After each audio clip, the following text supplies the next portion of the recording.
Boom, just like that. It's Thursday night, and you know what that means. It's party time with us. We're the Video Bros. I'm Bobby Munson, and the man beside me, he's the man with the angelic voice. He is Papa Smokes. Papa Smokes, happy Thursday. How you doing, brother?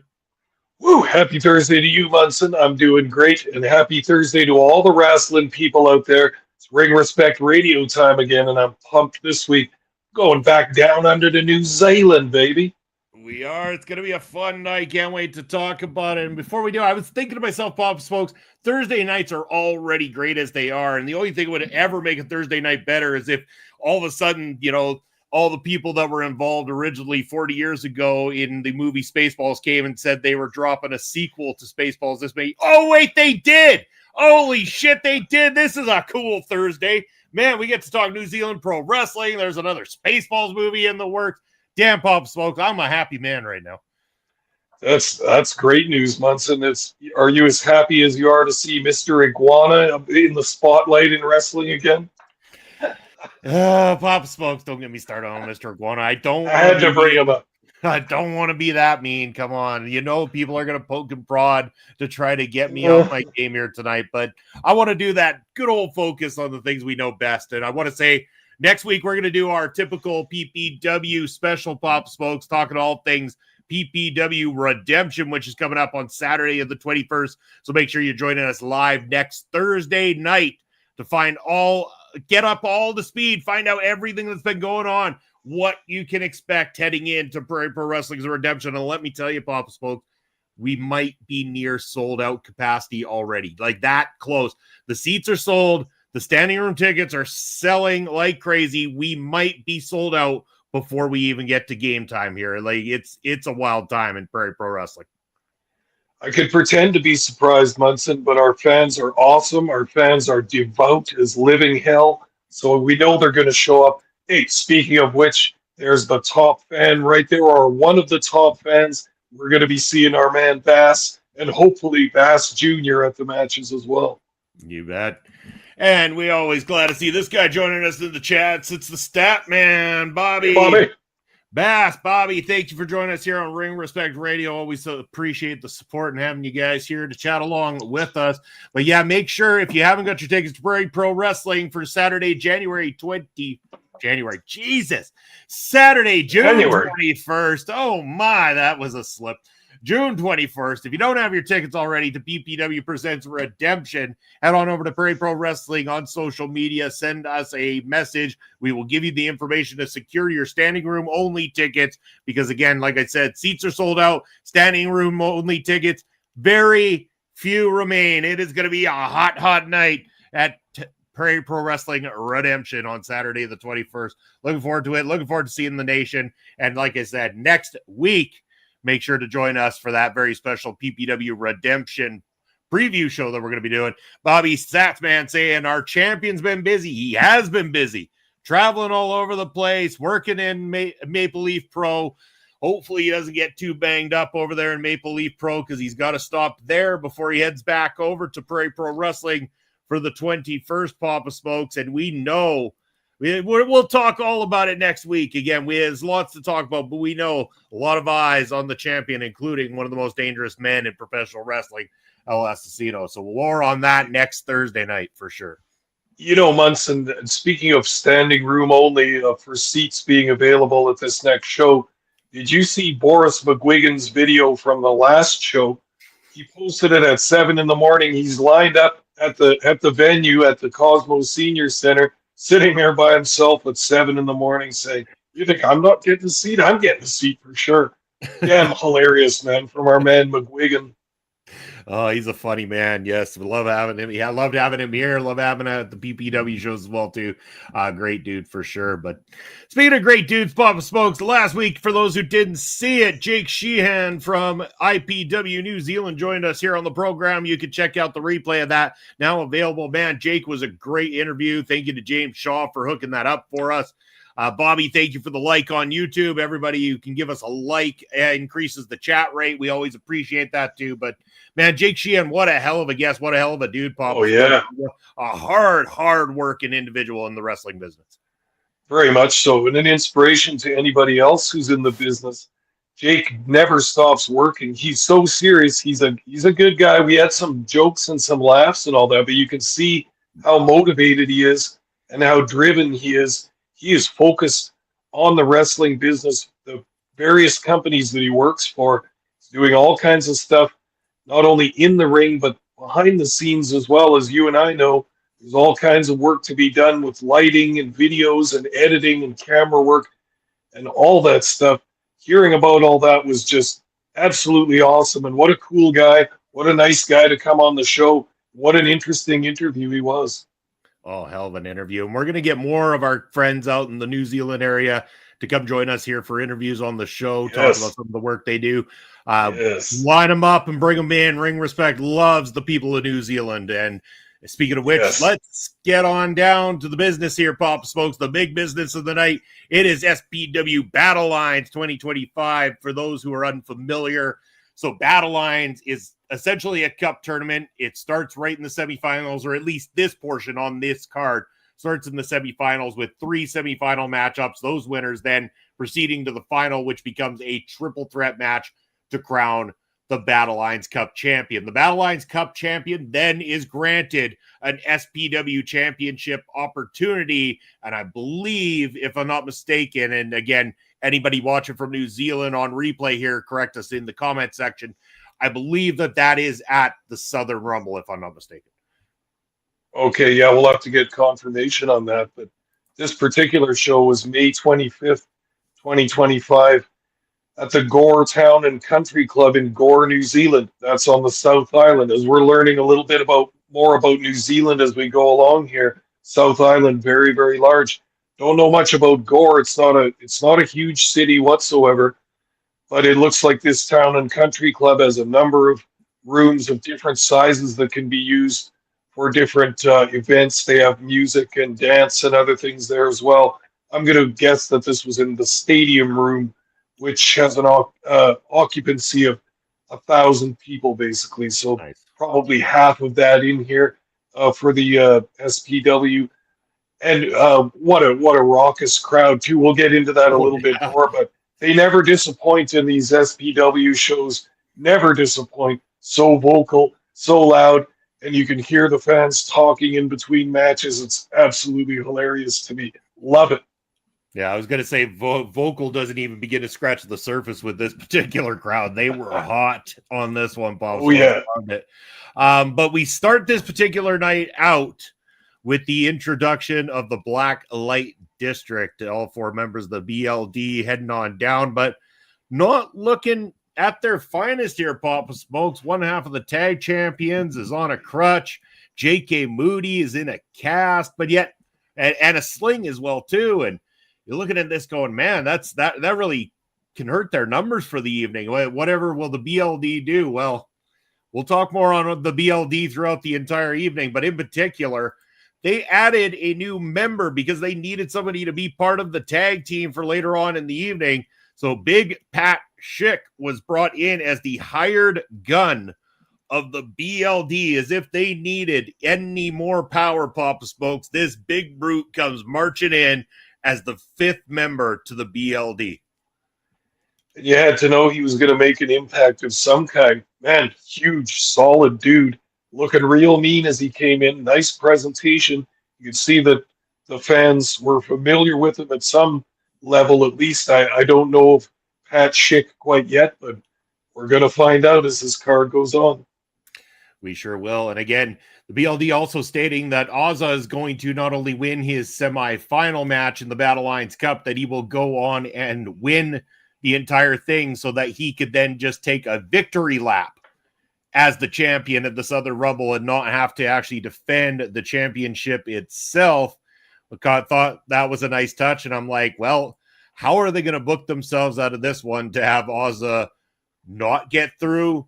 But also, like there's a lot of ways. I'm like, it's got to come in that triple. I almost felt like there's no way that Ozza isn't going through to the final, because the only way out of this was to not have him technically involved in the finish, so to speak, in the situation. Ed joining us in the house. Ed, hey, fellas, split screening you guys while watching. Yeah, Chaotic. Yes, big shout out to Chaotic Wrestling, currently live with their event right now, available on YouTube and Twitch. Go support them as well. And I want to give a shout out to everybody who's joined us recently from the OVW side, talking in their live chat earlier today. You can catch OVW live on Thursday nights at 7 p.m. Eastern time. So a big shout out to Chaotic Wrestling. A big shout out to OVW, putting out content for free for the fans for us to enjoy. So yes, can't wait to watch that Chaotic show. They've been doing some great work there, Pop Smokes.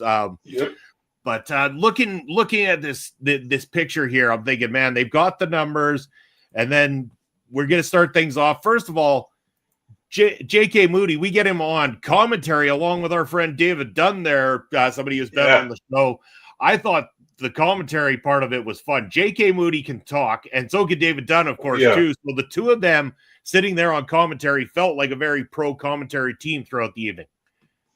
Very much so. You said it perfectly. J.K. Moody can talk. He doesn't need any prompting whatsoever. He's the perfect leader for the Blacklight District. He's got a goal all the time. He's got reasons for doing what he's going to do. He's got praise for his underlings in the faction and everything. They're a strong group in SPW. They're the main big faction. And until somebody splinters them apart, it looks like they're going to keep collecting gold there, and they're doing very, very well. Moody got to be one of their best talents in this whole company by a long shot. You bet, yeah. And Moody was last year's Battlelines Cup winner and wants to make sure that the Battlelines Cup stays with the BLD. And we would find out if that was even going to be a possibility because of our opening match of the night. First match of the night, it is the champion Ozza taking on Liam Fury in a semifinal matchup. Again, I thought, man, this on any card announced as a championship matchup is a headlining matchup. Liam Fury, again, we got our first taste of watching a little bit more of Liam Fury just recently with his return back to the wrestling ring. But having talked with James Shaw, having talked with Jake Sheehan, having talked with many of the people from New Zealand, Liam Fury is the guy. Like, he is a top guy inside that ring. When he fought Marcus Cool at the previous show, you could clearly see his skill. There was no ring rust at all. Man hasn't missed a step whatsoever. He can be put into these positions, slotted with your top guys to give you a quality matchup. And that's what we had in this opening matchup. Liam Fury and Ozza opening things up is that high energy, well-skilled matchup that you need to get the crowd pumped. And man, did they deliver. This was an A-plus matchup to kickstart this whole entire card. And I'm going to say right now, Papa Smokes, that's going to be a lot throughout the night. There was a lot of top quality wrestling throughout this entire card, but this match kicking it off, A-plus, man. Very much so. All the matches were A-level, I think, on this one. I always enjoy SPW for the quality and the booking and everything, but this card in particular was very, very strong. And you and I have talked many times about booking strategies, about laying out a show, and how important that first match is. There are different ways to book the first match. You can put something that's a little slower that kind of eases the crowd into it, or you can put on something hot, something that could be a co-main event or a match much higher up on the card. Well, Jesus, it doesn't get much higher up on the card than this. They put their championship match on first. That's insane. But look what it did to the fans. They got hot fast, and they stayed hot throughout the whole show. That's a testament to your talent and the skill with which you've laid out the show. But man, what a treat for the fans getting this high-level tilt right off the bat. You bet, yeah. And again, protecting Liam Fury in a sense by having the BLD, of course, interfere and allow that to be the way that Ozza goes through. Again, either way, it could have gone either way. Ozza with a clean win, they put him in a position as the champion where he is a top guy. So even a clean victory for Ozza would have made sense. But of course, being the heel faction, being the heel champion, that was the perfect way of doing it. Again, you protect Liam Fury in a way with his current return. You know, hey, he's the clean-cut babyface that couldn't get the job done because it is essentially 5v1 going into this situation. But the BLD still looks strong. Your champion looks strong. Great booking decisions, and great that we're going to see more interaction with the BLD and Ozza later on with that triple threat match for the Battlelines Cup as well, too. Going on from there, Papa Smokes, a very interesting second matchup lined up in the Battlelines Cup. K9, some of you are big fans of, taking on Ryder, who's just recently off of his matchup that you had with Cool Guy Sky for the championship. A bunch of the kids at ringside with those K9 masks. And a quick hello to Reginald Bell Johnson joining us here tonight, supporting once again. Saw you there on the Marvel Talk Show yesterday. Thank you for being here with us tonight as well, too. Appreciate the support. And also coming in and joining us. Hey, it's Astrid joining us in the house. Thank you, Astrid, for being here tonight on Ring Respect Radio. But yes, the second match, of course, Ryder just recently pulled away from his situation with the Divine Light, James Shaw, Pop Smokes. But Ryder returning here tonight for a match with K9, and man, they put on a hell of a fight, these two. Again, Ryder, every single time he comes out, he is putting in the work each and every time, and K9 is an absolute pro inside that ring, solid at what he does, and this was another solid matchup. Like, maybe not A+, but A almost plus, I get. Like, I mean, this was another great touch of pro wrestling back-to-back on this card. Oh, I agree completely. And think of where this is on the card, too. Perfect second match. You give the fans one of the favorite baby faces they have, and one of my favorite baby faces in all of New Zealand, K9. He's awesome. He gets the crowd worked up. And then Ryder, he has been in main event situations over the past couple of major cards that they've had, including winning the Southern Rumble and all that stuff. He's making a great name for himself, also kind of as a baby face in this match, and he's awesome. I wasn't quite sure when I first saw him with James Shaw and the Divine Light, but since then, as he's taken on the babyface role, he's awesome, and the fans love him, and he has that exciting, dynamic kind of style in the ring that people are just drawn to, and he also looks the part. He looks cool. He doesn't look like a superhuman giant wrestler or anything like that. He's one of those guys that has heart, and the fans can get behind a guy like that. So what an awesome match as a second match. You know when you're sitting in the crowd there that this whole card's probably going to be good, even just based on the first two matches. Yeah, and surprisingly, there was a couple times I thought Ryder might actually pick up the victory, so it was sold incredibly well. K9 did inevitably get that big victory, but there was times where I questioned it for sure, which is a testament to how well these guys did. And in doing that, after the match was finished and K9 got that victory, he showed massive respect to Ryder as well, too, raising his hand, giving him the pop from the fans as well, too, and showing that respect for the fight that this man put in tonight. No, and that was a babyface versus babyface match, so you can get away with a spot like that.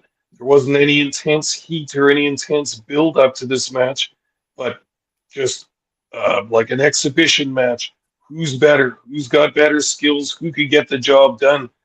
K9, always known to get the job done, gets the pin with kind of a sunset flip style pinning maneuver, and just lovely match. Fans go away from that one happy as hell.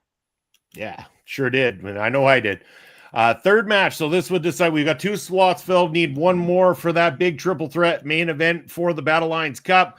The third match, it is Wanna Fight, who we've seen a little bit more recently, taking on the former champion, Cool Guy Sky. And going into this, I mean, there's been some Wanna Fight victories lately, Papa Spoke. So it had me wondering, would they dare to pull Wanna Fight going over the former champion here tonight and put him into that finale? Or is this a clear path to the finale for the former champion? Again, the fact that I have to debate it means that they've done a good job in building to it. And that these two went into this matchup. I thought in terms of the star power so far, like, man, they're throwing everything at it kind of thing and going at this one. And I'm like, all right, let's see what these two guys can bring to the table. And once again, what a matchup. Like 3 in a row in the Battlelines Cup. This Battleline Cup has been phenomenal to get to this finale here with these guys. I love this matchup as well, too. Again, how do you compare? That first matchup was A+. These other matches, if they're not quite as good, they're still better than almost anything on a lot of other cards we see out there today, because that's how good a quality it was. I enjoyed this, and Want to Fight really proved himself against the former champion, put in a hell of a showing here tonight.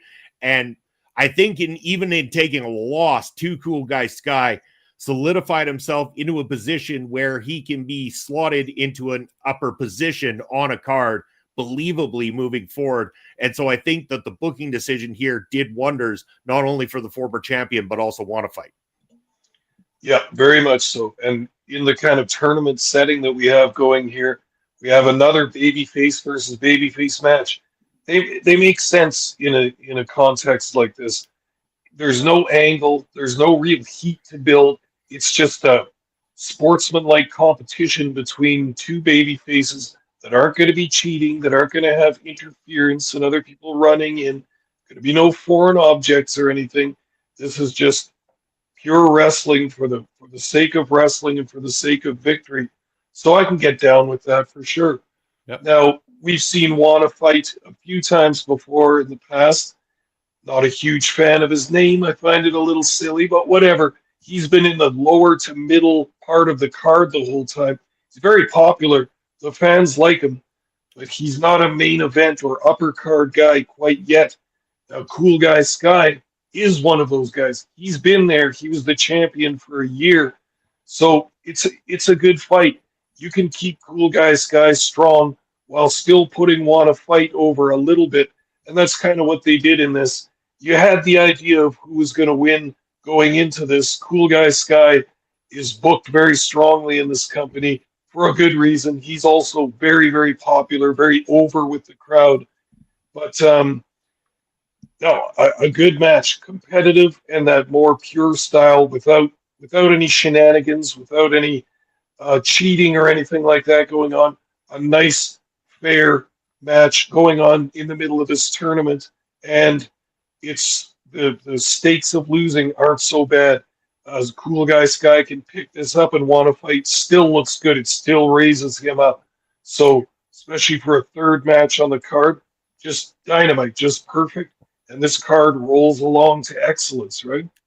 And you've told quite an interesting story, because now your triple threat main event for the Battlelines Cup is being contested with the current champion, Ozza of the BLD, K9, and Cool Guy Sky. Cool Guy Sky and K9 both have had their issues with the BLD having robbed Cool Guy Sky of that 1 year title run, and then using the numbers game in order to retain and make sure that Cool Guy Sky did not get his second run with the championship. At the same time, K9, again, an old friend of JK Moody, but they have had bad blood with each other for quite some time. So a lot lingering on this main event matchup that we'll get to in a short little bit. It's going to be a good one to talk about. But before we get there, Pop Smokes, we had another matchup in the form of a Southland street fight. It is Jacko, formerly of the Smoko Express, which has inspired the new Papa Smoko name, against the hooligan, Marcus Cool. And it doesn't matter if he's a heel, a baby face. What he is an ass kicker, and he's out there to fight all the damn time. We love Marcus Cool.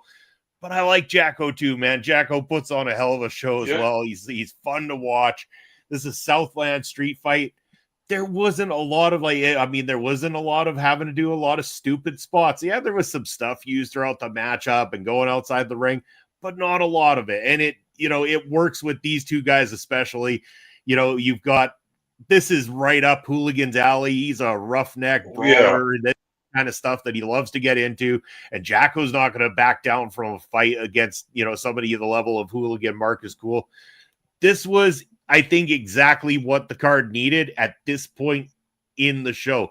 It was another one-on-one, yes, but this was the first time they went to something that had a gimmick behind it. The first three were clear one-on-one matchups to earn that spot in the Battlelines Cup. So to break that up a little bit, they throw you a Southland street fight. Well placed, well done against two very top guys in SPW. Yeah. Well, just to be fair, Munson, the term Smoko means a lot more to me than the tag team Smoko Express. True. All my buddies down under know what a Smoko is, and Papa Smoke's right down with the Smoko. But anyway, I was so excited for this match. They often put a street fight or a gimmick match on at the end of the card, at the end of the night. and it's good then too. But like you said, this breaks it up a little bit. This was perfect in the middle, and I don't think it needed to be above any championship matches or anything like that. But oh yes, Marcus Cool the Hooligan, my man, one of my favorite wrestlers from down under here, and he always puts on a good show. So convincing, hey, like he looks like he's an actual killer in the ring, especially with that finish where he lines up and gives it the free soccer kick there to the side of the head.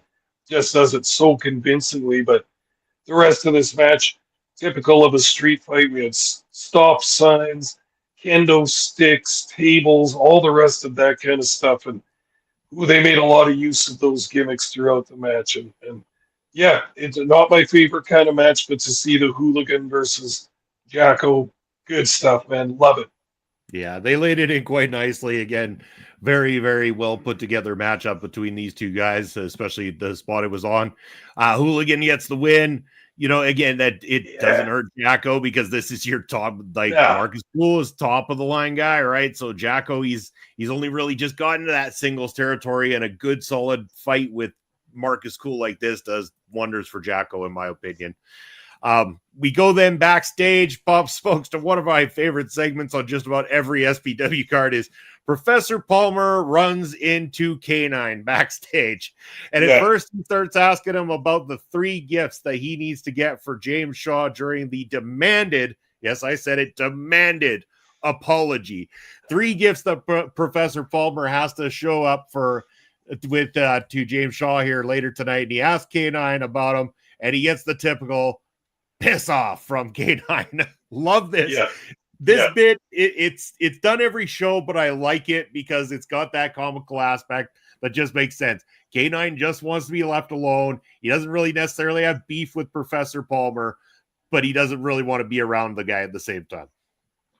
SPW make good use of they don't go overboard on the backstage skits or anything, and they're not elaborate. It's just usually some interactions between the wrestlers backstage, keeping it real. It looks good like that, but these are beautiful. I'm getting used to these segments in there now where K9 just wants to be left alone, and he's not shy to send someone away.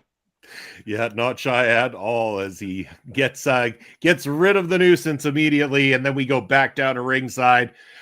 For the SPW Tag Team title match, it is the Black Light District, only this time adding the addition of Pat Schick to the mix in the tag division, taking on the New Blood, who we know from over in IPW New Zealand there, Papa Smokes, the IPW New Zealand Tag Team Champions, making their SPW debut. So it was really cool to have a little bit of a background knowledge of the New Blood coming into this whole thing.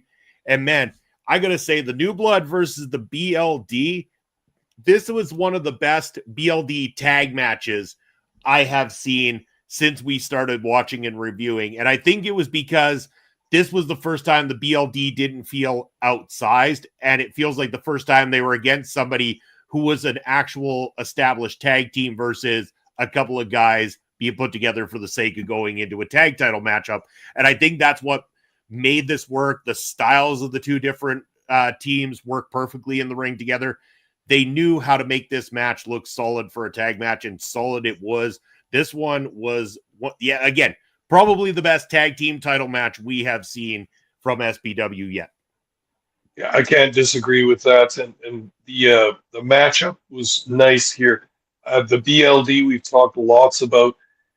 Those guys aren't the tag team of the BLD. They aren't completely veteran wrestlers yet. They're kind of coming along and learning at the same time. The New Blood, I think, is even a younger tag team than them. I'm kind of guessing at that. But I like the New Blood. I think they've got a lot of potential.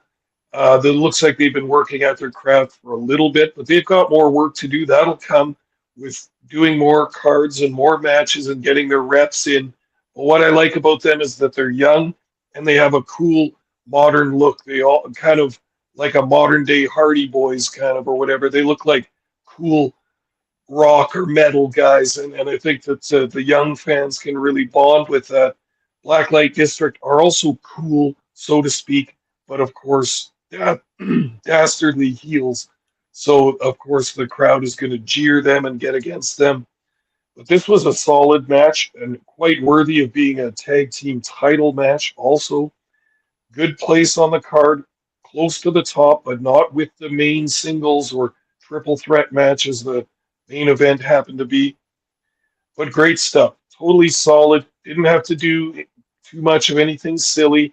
They carried each other in some parts. The heels got the heat. The baby faces got the hot tag. This was well put together in classic professional wrestling style, and they turned out a great match out of it. BLD not going to drop those titles yet, but with big Pat on their team, man, this guy just ran that whole match. He's quite good, but he was just so huge and physically dominant. The new blood couldn't really get anything going on him. And I wonder, I'm not familiar with this guy before that, but I quite think SPW could do something with this guy, whether it's with BLD or somewhere else on the roster.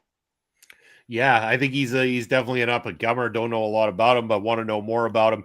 And again, this was a fantastic tag match. The new blood showing up, showing out as well too. And I hope that this isn't the one and only time we see him in SPW. I'd like to see more from this tag team to establish them a little bit more there. And inevitably, you will have future tag team champions in SPW on their hand, already well established on the IPW side. Again, there's a lot of room for these guys to go ahead and win gold elsewhere as well too. So solid tag match. Moving on from there, we got a little bit of talking to do, Papa Smokes, because the in-ring segment of the night, it's a guy who we're technically friends with, but doesn't always make a lot of friends with the crowd out there in New Zealand. It is the Divine Light, Mr. James Shaw, and he has demanded an apology from Professor Palmer, and he wants it in the form of three gifts, and he has to accept at least one of the gifts if he is going to be forgiving Professor Palmer. If he doesn't accept any of the gifts, there will be no forgiveness for Professor Palmer's actions, and I don't want to say betrayal, but in James's mind, at least, like betrayal and not taking orders or listening to the ways of the Divine Light, I guess, so to speak here. So Palmer meaning to plead for forgiveness. We'll get into those three apologies here right away, Papa Smokes, all of which were very different from one another. But your initial thoughts of our boy James and the way he definitely draws a little bit of heat there from that audience every time he comes out. So much so. And he's such an effective heel. He's so good on the mic. And the second his music hit and he just took that first step out onto the ramp, ooh, the crowd were popping for that. Not in a good way either. They hate this slimy con man. And as much as Mr. Palmer is a slimy liar and a manipulator as well, you couldn't help but feel bad for him because James has been treating him so poorly and demanding this apology. I was so glad to see that there was a whole segment dedicated to James Shaw demanding his apology. I also like the idea of the three gifts, as James Shaw said, because that's what the wise men brought Jesus when he was a baby, three gifts. You imagine the audacity of someone saying that to a crowd. That's just great. The other thing I like about James Shaw is that the louder the fans get, he always says that, simmer down, and ooh, they hate that, and they do not simmer down whatsoever. Oh no, especially not this particular audience. And here it is, like James is holding that Fight for Gold briefcase that he won just recently, a chance to cash in on the champion anytime. And I started thinking to myself at this point in the show, does he dare pull the trigger knowing that the champion is in a triple threat later tonight? Like, Oz's focus is going to be clearly on that Battlelines Cup. Does James go and pull a fast one and cash in? We'll talk about that more in a little bit, but back to the apologies here. We start off with Professor Palmer giving James a t-shirt. He gives him a shirt as the first apology gift, and James looks this thing over very carefully as if it was my wife buying clothing at the store, and finds the one flaw in the entire thing and goes, "There's a hole in this thing," and he throws it right back in Palmer's face. "I will not accept your gift," he tells him. Fair. Yeah. And a big hole right in the top, right here, Munson. Yeah, I mean, I get it. I get it. I mean, you can't give that as a gift. It's not right. You're asking for forgiveness. Hole in the shirt, not going to cut it. But then out comes this beautiful looking charcuterie board. At least it looks beautiful until we got David Dunn and J.K. Moody on the stick telling us that thing's been sitting in catering since the early morning, out in the hot sun and everything like that. The heat getting on that thing, the bugs getting all over it and everything. And I felt like James felt that same kind of energy because he was not buying the charcuterie board either. And he took that thing and he whipped her right over top of that ring. Splat goes the charcuterie board down on the ground. Big old cheese wheel. Yeah. Oh man, that's going to be exciting. Cheese ain't cheap, man. Like they put some real money into the production of the charcuterie board here for the apology for James Shaw. I mean, they rolled everything out for the Divine Light here. Nice T-shirt, charcuterie board. I mean, man, lots of money spent. But the third apology, we didn't even get to find out what was in the mind of Professor Palmer for the third one because at this point, our boy James Shaw had enough, Papa Smokes. He said what he wants for the third apology is for Professor Palmer to get on his hands and knees and kiss his divine foot. He starts getting that boot all unwrapped, ready to go, ready for Palmer to pucker up and get down there and kiss that big old foot of James Shaw. And at this point in time, Palmer had finally had enough of all of this crap, Papa's folks. He's been putting up with it time and time again.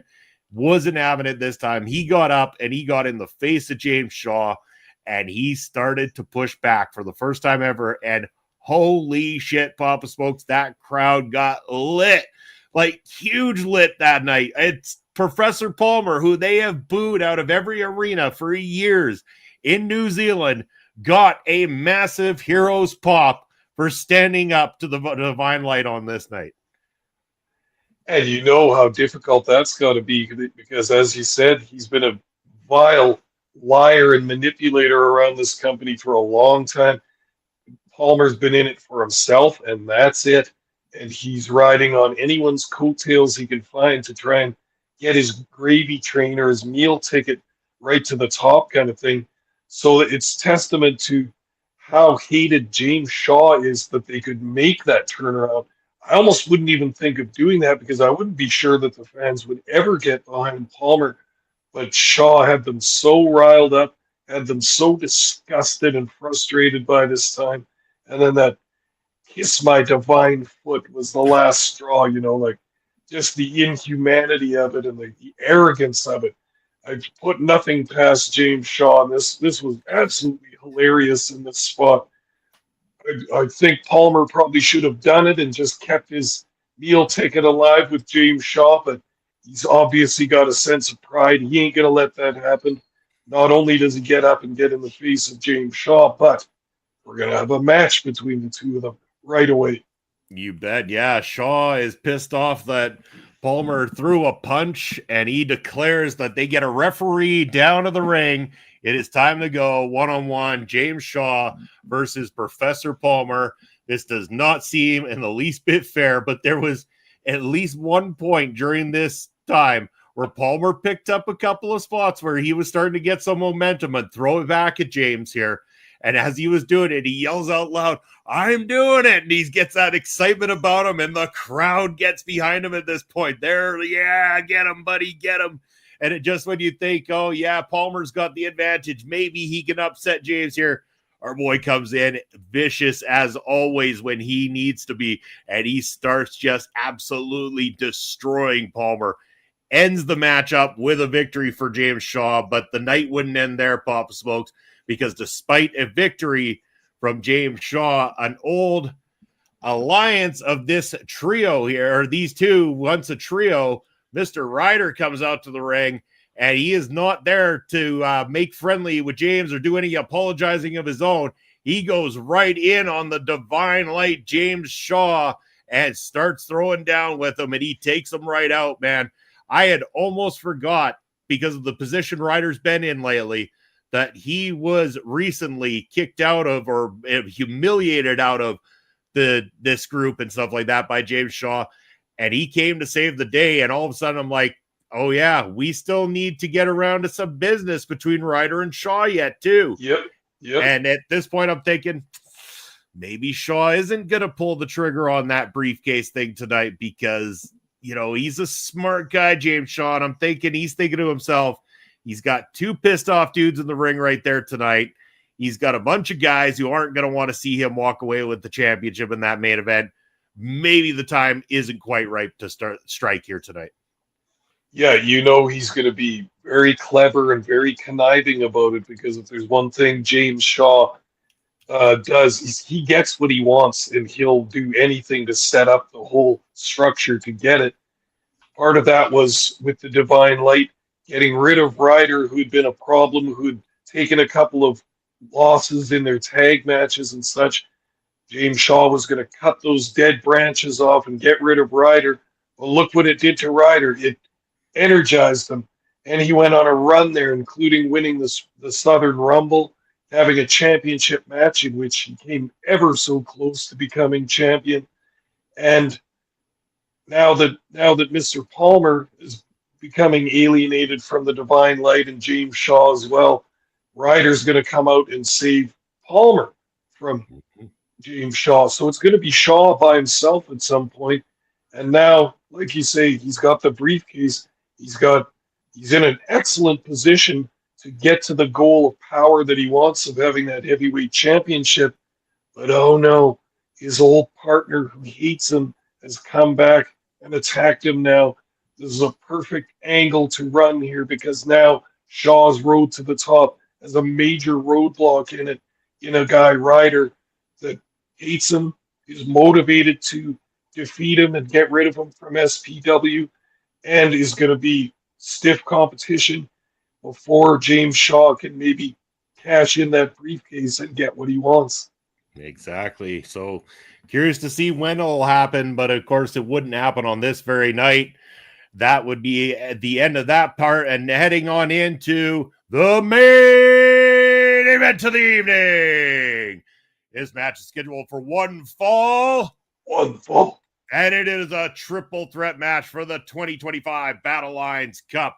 Your competitors for the night, it is Cool Guy Sky taking on K9, taking on Ozza, the current SPW champion. And man, Papa Smokes, these guys put on a hell of a main event. You take three top dudes in SPW, you give them the floor, you give them the opportunity, you give story behind what's going on inside that ring, and you've got yourself a classic. And again, we started on an A+. I'll say we ended it on an A+. I'm not always huge on triple threat matches, but I really liked this triple threat match in particular.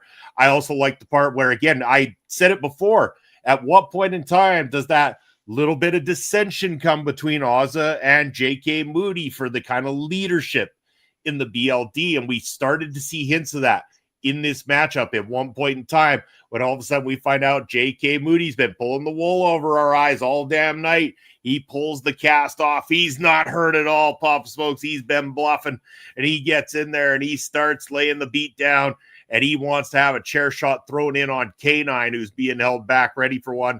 Mind you, Cool Guy Sky also at the same time being held back for one, and Ozza says otherwise. No, we're hitting Cool Guy. And that's the dissension starts to grow within the BLD at this point. So a little bit of the cracks of the foundation being shown, but damn, Pop Smokes, this matchup, it had me guessing throughout it, like who is going to win. They could go almost any direction. It could go K9, who's got his problems with Moody, and have him in for the championship with Moody lurking on the outside kind of thing. You could go with having the former champ, Cool Guy Sky, getting an opportunity at Ozza. It would be his second opportunity, but he feels he was cheated last time. He wants to get back in that picture one more time. Or would they pull the real big bluff and have Ozza win and have him come out at that Southern Rumble or whatever and just walk around going on about how amazing he's so good that he booked his own pass through that particular show. He didn't even have to defend because there was nobody good enough to stand to the champion. I was buzzing through the whole thing because the storytelling was excellent throughout, and what a matchup. What a match. I want your thoughts before we even tell everybody the winner. For sure. Well, yeah, this was a match worthy of being the main event of a really good card. It had the angles. It had the climax of the tournament that we watched qualifying matches for all evening. It had three of their top stars and some of the associated people with them, the Blacklight District, etc. And you knew that with J.K. Moody on commentary, you knew that he wasn't going to stay behind that mic for the whole match, especially since it's kind of a wrestling trope now that these multi-person matches are automatically no disqualification. You could do anything you want in them, and the referee's only there to count shoulders to the mat. So you knew that the BLD were going to get involved and try and just protect Ozza the entire time. Excuse me. K9 being a perfect guy to have in this match, huge fan favorite. It's good for him to get victories, but he's never really harmed by losing either because he's such a tough badass and the fans like him so much. It's probably a fluke or some kind of cheating when he loses anyway, so the fans aren't going to get overly upset by that. But as a three-way match, again, not my favorite kind of match, but they did a good job here. They have good talent, main event talent for this company. These guys have all worked together before. So they laid this match out nicely. And there wasn't long periods of people selling and laying outside the ring and being hurt for 7 minutes and all this stuff. They kept it going pretty good.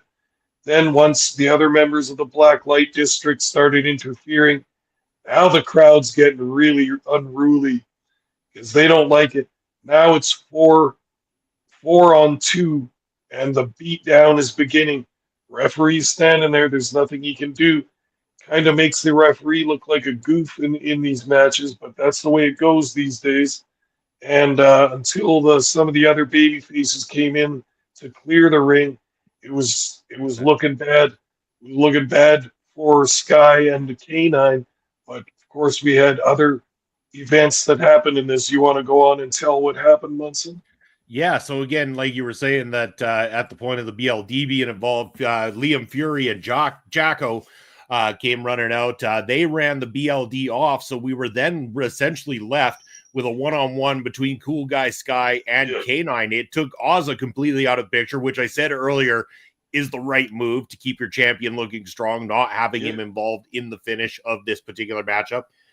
I kept thinking to myself, it's going to be K9. This is going to be his night. Like, they're going to pull the trigger because we did have Cool Guy Sky before. Not that I'm saying I don't want to see Cool Guy Sky versus Ozza one more time at all or anything like that, but I thought they just ran with this. Maybe they'll lean towards K9 with everything going on, but not at all, man. They had Cool Guy Sky go over big time with a big victory over K9 here. And again, like you said, these losses don't hurt K9.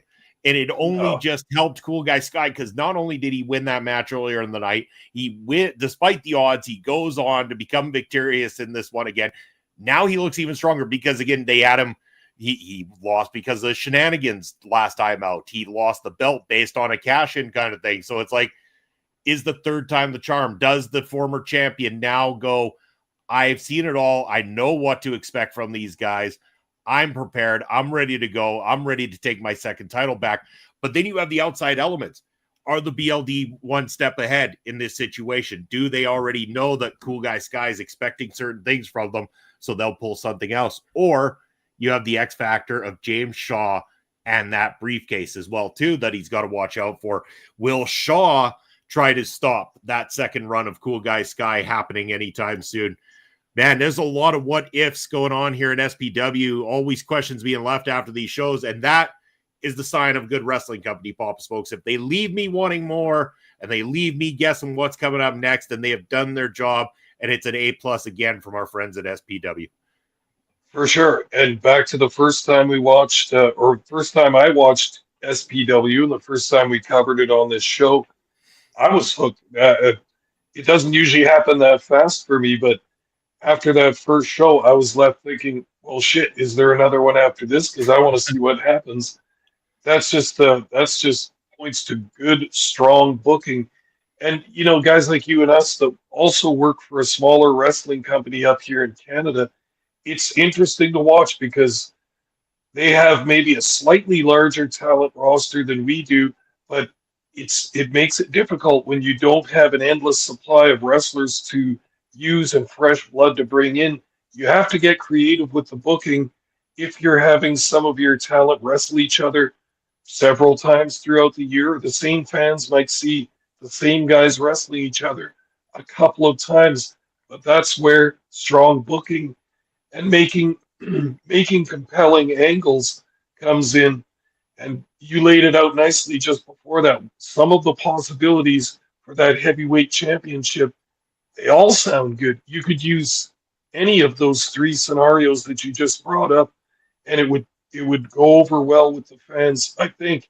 So when you get it like that, the guy that has the book over there can really just sit down and look, okay, I'm going to follow this thread through, this other thread through, and this other thread through, and just think of it, visualize it, see how it might come about, how you might be able to use that talent to the best of their abilities.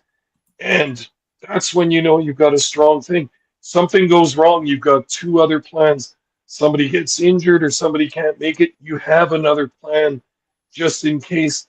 That's smart leaving it open like that. Even some of the big companies you watch on TV, you see that some of that booking paints themselves into a corner a little bit. If this doesn't work out, you just have to ditch it. And that sucks, right? Because fans notice that sort of thing. Oh, it didn't work, so they just never mentioned this again on TV and it's just done. Well, okay, it's got to be done sometimes. But SPW's smart, and the way they set up their book, it always leaves various possibilities open, and then that way the fans can kind of do their own armchair booking, and they can kind of prognosticate and try and imagine where the company might be going with their angles and their championship scene. Yeah, you bet. Like, again, I like playing that guessing game as well too, Pop Smokes. I like doing a little bit of that, thinking it through, talking about it here. We know that our friends at SPW New Zealand, as well as all across the country in New Zealand, who tune into Ring Respect Radio every single week, are going to hear this. And again, thank you for putting on a quality show, as always, to all of you out there. We always wish you the absolute best. Before we get to kind of talking one more time for our PPW plug here and what's coming up on Ring Respect Radio, Pop Smokes, anything, last words when it comes to SPW Battlelines 2025? Not really, other than that, this is one of the best cards we've seen out of a bunch of good cards from SPW. This one, without a substandard match whatsoever. I mean, really a greatest hits almost. This is one of their bigger shows of the year, including the Southern Rumble and a few other ones, but this was meticulously and very skillfully put together as a card, and then extremely well executed by the talent. And that hot crowd was just all I needed to hear, because you knew this was going over big time. They're doing great work down there, and I so enjoy watching it, talking about it, and reviewing it on this show. Yeah, you bet. So that's going to be it for SPW Battlelines. What's coming up on Ring Respect Radio over the next few weeks here, Bob Smokes? I think next week, not only should we do the PPW Redemption preview show, but I think we should also maybe talk a little Chaotic Wrestling. They got a show that just hit on the interwebs today. Maybe we could check that out. Maybe do a brief rundown of the card and a conversation about that as well. So we'll see if we get around to watching it. We'll include that with next week's episode. Of course, the week after that, June the 26th, that is right after the PPW show, Pop Smokes, and there will be a lot to talk about, a lot of cool announcements coming for PPW, including what went down. I don't know what to do. Actually, I've got something I'm going to propose for another angle that we're going to do, actually. I think on the 26th, we're not necessarily going to do that for Ring Respect Radio. I've got a cool new idea. I think that we should do the PPW review of Redemption exclusively for the Prairie Pro Wrestling YouTube channel. I think that should be a separated show that we're going to do, because we need the extra content over there on Prairie Pro Wrestling, and allow people to go over there and check it out. I love the idea. Let's give them more stuff, and we'll have a whole bunch to say after the events of June 21st at the Cosmos Civic Center, the Cosmos Senior Center, pardon me, just off Broadway, as we like to say. It's nice here. The summer is upon us. In fact, that's the first day of summer, is it not? And the fans are going to be out in droves. We'll be having fun. Halftime, going out for a couple of puffs and all the rest of it. I can't wait to see all the people there. And then let's give the people what they want, a good review up on the PPW page, and we'll have it going just beautiful from there. Looking forward to it. So on the 26th, that means we got a spot to fill here on Ring Respect Radio, which we're going to do with that Memphis wrestling territory for a trip through the territories that we talked about. So join us on the 26th for that. And then I'm thinking the next one after that, July the 3rd, the day before Independence Day and a couple days after Canada Day, Papa Smokes. Why don't we do a little trivia? Why don't we do a little trivia here on the channel for July the 3rd? So get heated up for the biggest trivia of the summer on July 3rd here on Ring Respect Radio. Quite the calendar events coming up here on the show. Looking forward to it. It's going to be a fun time. But in the meantime and in between time, Papa Smokes, cost me some money. Tell the people about that beautiful ticker down below and where they can find you. All right, everybody. I can always be found on OLE Podcasts and Video Bros Network, doing Ring Respect Radio live on every Thursday night. So you can also find me on social media, Elon Musk's Free Speech Wonderland, known as X. I am at Smokes_Papa. You can also find me on Twitch at Papa_Smokes_. Fantastic. That's where you can reach out to Papa Smokes. As for myself, Bobby Munson, over on the X, it's Real Bobby Munson. Instagram and Threads at Video Bros SK. Twitch, it's Video Bro _Bobby Munson. And over on the Blue Sky, search for Bobby Munson. That's where you will find me. For what I got coming up here on the channel, well, you're going to be able to join me this Sunday with the boys. Actually, twice on Sunday, but Sunday with the boys, 11 a.m. Eastern Time. Point of View, your favorite Sunday sports stream here on the channel. We're going to be talking about the week in sports, giving you an update from the NHL Stanley Cup playoffs. One game number 4 going on as we speak right now. Papa Smokes, haven't checked the update, but going to look into that here momentarily. Also, the NBA updates, of course, big news in the world of footy, aka soccer, coming at you this Sunday as well. Then you're going to be able to join me Sunday, later that day, as I drop a very new episode of my 30 Years Back, Let's Rock About It series. This time around, I'm going to be talking about the 1995 Foo Fighters debut album. Find a little bit more about the history of that and how originally the plan was for it to be a very small project with only 100 LPs printed worldwide, and how that completely changed around. So that comes out here Sunday on the channel. That channel being OLE Podcast, where you can find a lot of great shows all across the board. Mangler coming in here saying, thanks for a great show. Thank you for being here with us. Really appreciate it. The Mangler. But yes, we got OLE Podcast right across all social media, as well as on YouTube and Twitch. Make sure to like, follow, subscribe. And look at this. The B-Man, Brian Carter, comes on in. The original YouTube trivia champion will be in attendance. Yeah! Sweet. Right. Brian's joining on July the 3rd. I love it, Brian. Good to hear from you, sir. Thank you so much. But it is going to be a fun time. Make sure you tune in to all things OLE. We got a lot of great stuff coming up for you here on the channel from all our great contributors from across the globe. But that's going to be it for us this week on Ring Respect Radio. We thank you for tuning in. From myself and Pop Smoke, take care, everybody, and we'll see you in a week's time.